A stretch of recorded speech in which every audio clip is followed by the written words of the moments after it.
तर विद्यार्थ्यांवरती हात उचलायचा अधिकार अजिबात नाहीये तुम्हाला।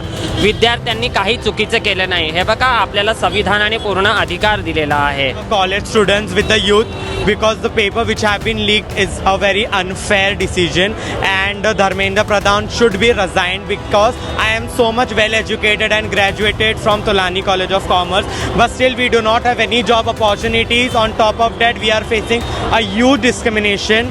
अभिजित दिपकेबद्दल काय म्हणाल? चांगला मुलगा आहे, जो लढतो एक स्टुडंटसाठी तो चांगलाच मुलगा आहे। जर तो आपल्या स्टुडंटसाठी लढतोय तो देशाचं नक्कीच तो चांगला करणार। नमस्कार, लोकमतमध्ये तुम्हा सर्वांचं स्वागत करतो। सध्या आपण दादर शिवाजी पार्कामध्ये आहोत। विद्यार्थी दिसतात, त्यांचे पालक दिसतात, अनेक बडे नेते देखील या आंदोलनाला आलेले दिसतात, परंतु समाजाचा जो महत्त्वपूर्ण घटक आहे किंवा ज्या घटकाकडे एका वेगळ्या नजरियाने पाहिलं जातं तोच घटक आज आपल्यासोबत आहे। काही तृतीयपंथी आपल्यासोबत आहेत, आपण त्यांच्याशी संवाद साधणार आहोत। आज या आंदोलनामध्ये आलेला आहात, न्याय देवता आणि न्याय देवतेचा बॅनर देखील तुम्हाला आणलेला, अंधा कानून असं काहीतरी लिहिलेलं आहे। काय सांगाल आजच्या आंदोलन? जय भीम, जय महाराष्ट्र, जय शिवराय। आम्ही लोक मुंबई महाराष्ट्र किन्नर समाजातर्फे आलेलो आहे। हे आम्हाला लय दुःख झालेलं आहे छात्रांसोबत एवढं तक आणि सर्व पूर्ण पब्लिक यांच्यापासून लय दुःखी आहे। आम्हाला हे आहे की मोदी सरकारांनी हे लवकरात लवकर ह्याच्यावर निर्णय घेतला पाहिजे। हे बरं नाही आहे, एवढे लोक रोडवर आले तरी ऐकत नाही लोकांचं। हे काय मोदी सरकार, आम्ही तुम्हाला निवडून आणलं, आम्ही तुम्हाला वोटं दिली, मतं दिली, तेव्हा तुम्ही सरकार झाले, ह्याच्या पुढे सरकार नव्हतं काय? इंडियामध्ये सर्व सरकार होते, ह्या काँग्रेसच्या जमान्यात पण एवढ्या लोकांना सपोर्ट होता, पण या मोदी काळात लय त्रास झालेला आहे। आणि आम्ही किन्नर समाज पण ह्याच्याशी दुःखी आहे। ट्रान्सजेंडर बिल आणलेलं आहे आणि आमच्यावरती आम्ही लोक मागून खाणारे लोक, पूर्ण पोरग झालं, लग्न झालं, आम्ही लोक मागून खातो, रस्त्यावर मागत नाही, तरी यांनी आम्हाला लय तकलीफ दिलेली आहे। मोदी सरकारांनी आमच्यावर पण दुर्लक्ष केलेलं आहे मोदी सरकार। विद्यार्थी आता तुमच्या समाजात ही विद्यार्थी आहेत, नाही अशी गोष्ट नाहीये, अनेक विद्यार्थी आहेत जे डॉक्टर आहेत, चांगले मोठ्या पदांवरती आहेत। विद्यार्थ्यांना नेमके काय प्रश्न भेडसावतायत यामध्ये? विद्यार्थ्यांना आम्ही तर शिकलो नाही, आम्ही अजून शिकलो नाही, पण या विद्यार्थ्यांना हे शिकतायत दुनियामध्ये ही लोक, ह्यांचा सपोर्ट केला पाहिजे, त्यासाठी आम्ही सपोर्ट करण्यासाठी इकडे आलेलो आहे त्यांना, विद्यार्थ्यांना। अगदी मी तुमच्याकडे येतो, काय सध्याची परिस्थिती विद्यार्थ्यांची पाहता कसं वाटतंय? म्हणजे आज एवढा उद्रेक कधी विद्यार्थ्यांचा म्हणजे राज्यात होईल असं वाटलं होतं? कधीच नाही, हे कधीच आम्हाला वाटलं नव्हतं। आज आम्ही लोक पण शिकून सवरून एवढे मोठे झालेलो आहे।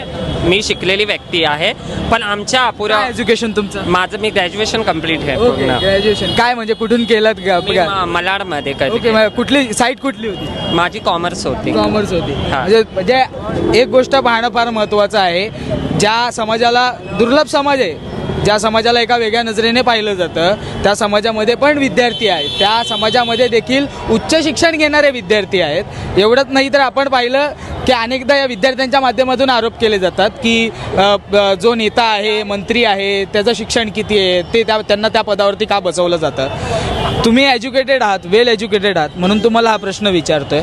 सध्याची दृश्य पाहता राज्य सरकार किंवा जे देशातलं जे केंद्र सरकार आहे, याची पावलं काय वाटतात, सकारात्मक आहेत?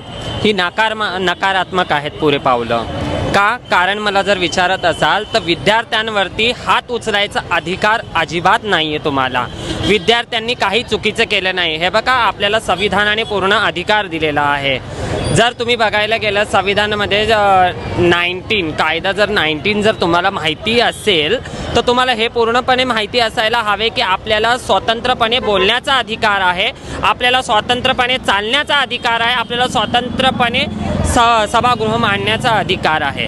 जर तुम्ही आमच्याकडून आमचं स्वातंत्र्य चिंतायत, जर येणाऱ्या ही जनरेशन जी आहे आपली, एक स्टुडंट ह्यांना आपण आपल्या भारताचं जनरेशन मानतो, भारताचं एक उच्च काय म्हटलं जातं, भारताचं उच्च पदवी मानली जातो आपण, फ्युचर आहे आपल्या भारताचं। जर तुम्ही आपल्या भारताचं फ्युचरच तुम्ही दाबताय तर हे चुकीचं आहे। तर केंद्र सरकारने ह्यांनी ना रिटली ॲक्शन घ्यायला हवी आहे, स्ट्रिक्टली, कारण आपल्या देशावरती आलेलं हे खूप मोठं संकट आहे। आज TTMचा पेपर लीक झालेला आहे, जो पेपर लीक झाला है ना, त्या पेपर लीकच नाही व्हायला पाहिजे होते. एवढी सरकारने पोलीस तिथे हे केलेली आहे, जंतर मंतरमध्ये स्ट्रिक्ट केलेली आहे. तेच अगोदर ह्याच्यातली अर्धी जरी तुम्ही पेपरच्या ह्याच्यामध्ये लावली असती तर नाही झालं असतं का? विद्यार्थी मारच खाल्ले नसते. हे तर तुम्हाला कळायला पाहिजे ना. नरेंद्र मोदी, मी तर तुम्हाला आपल्या देशाचं तुम्ही PM आहात, मी तुम्हाला रिस्पेक्ट करूनच बोलते, तुम्हाला काय वाईट नाही बोलते, पण तुम्ही जरा देशाकडे लक्ष द्या. अशाने माझा पुरा देश, माझा भारत तुम्ही विकून टाकचाल. नाही, कालपासून जी दृश्य घडलेली आहेत तुम्ही पाहिली. पंतप्रधान नरेंद्र मोदी यांचं ट्विट, त्यानंतर सोनम वांगचुक यांचं मध्यरात्री. सगळं खोटं आहे, खोटं आहे, अक्षरशः खोटं आहे. त्यांना काय पडलेलंच नाही आहे देशाचं. अगर त्यांना देशाचं जर पडलं असतं, स्टुडंट लोकांचं काय पडलं असतं ना, तर आतापर्यंत त्यांनी ना निकाल लावून पूर्ण गेला असता. त्याला डायरेक्टली तुम्ही रिझाईन मागायला तुम्ही का घाबरतायत? रिझाईन घ्या त्यांचं. सोनम वांगचुक किती दिवस झाले ऑपरेशनला, 26व्या दिवशी त्यांनी आपलं हे केलं, भुगतान सोडलं. तुम्हाला हेही समजत नाहीये. अरे काय तुम्ही देश चालवणार आहे? तुम्ही गाय भेस चालवा. नाही पण बिकवा. नाही, या गोष्टी सगळ्या होत असताना CJP म्हणजे ज्यांनी हा उठाव देशामध्ये केला, अभिजित दिपकेबद्दल काय म्हणाल? चांगला मुलगा आहे, जो लढतोय एका स्टुडंटसाठी तो चांगलाच मुलगा आहे. जर तो आपल्या स्टुडंटसाठी लढतोय तो देशाचं नक्कीच तो चांगला करणार. आम्हाला तर हेच वाटतंय त्याच्याकडून. अगदी मी त्याला आशीर्वाद खूप आम्हाला त्यांना खूप आम्ही आशीर्वाद देतो. त्यांनी एवढं हे मुद्दा उचलला, आम्हाला लय आनंद आहे. पूर्ण देशाचा डोळे उघडले आज ह्या बाबतीने. नाहीतर आज पोरांचं भविष्य पूर्ण सत्यानाश झाला असता. आम्ही किन्नर समाज याचा कठोर विरोध करतो. त्यांना रिझाईन झालीच पाहिजे. जय भीम, जय शिवराय. एक गोष्ट म्हटली जाते, आता यामध्ये श्रद्धा अंधश्रद्धा यामध्ये मी पडणार नाही, परंतु वारंवार जेव्हा लोक बोलतात तेव्हा ही घटना बोलली फार गरजेची आहे. तुमचे आशीर्वाद हे लोकांना लाभतात. हो, आमचा या विद्यार्थ्यांना हे आशीर्वाद लाभतील. आहे. विद्यार्थ्यांवरती आमचा आशीर्वाद आहे. पूर्ण जनतेला आम्ही आशीर्वाद देतो. आम्ही त्यासाठीच आलेलो आहे. आम्ही लोक आशीर्वाद देण्यासाठीच आहे आणि विद्यार्थ्यांचं खरं चांगलं होईल भविष्य, हेच आमचा आशीर्वाद आहे. किन्नर समाजाचं पुढे जातील आणि हे पूर्ण जे हे चाललेलं आहे ते पूर्ण मिटून जाणार आणि मोदी सरकार ऐकणार. आपण जर पाहिलं तर छत्रपती शिवाजी पार्क परिसरामध्ये आपण होतो आणि या ठिकाणी किन्नर समाज म्हणजे तृतीयपंथी समाज या ठिकाणी दाखल झाला होता. त्यांच्या माध्यमातून थेट समर्थन जे इथे देण्यात आलं. या ठिकाणी एक बॅनर आहे, for once be right by being left. याचा अर्थ काय? इंग्लिशमध्ये बोल. Hello everyone, my name is Sitara. I am born and brought up in Mumbai.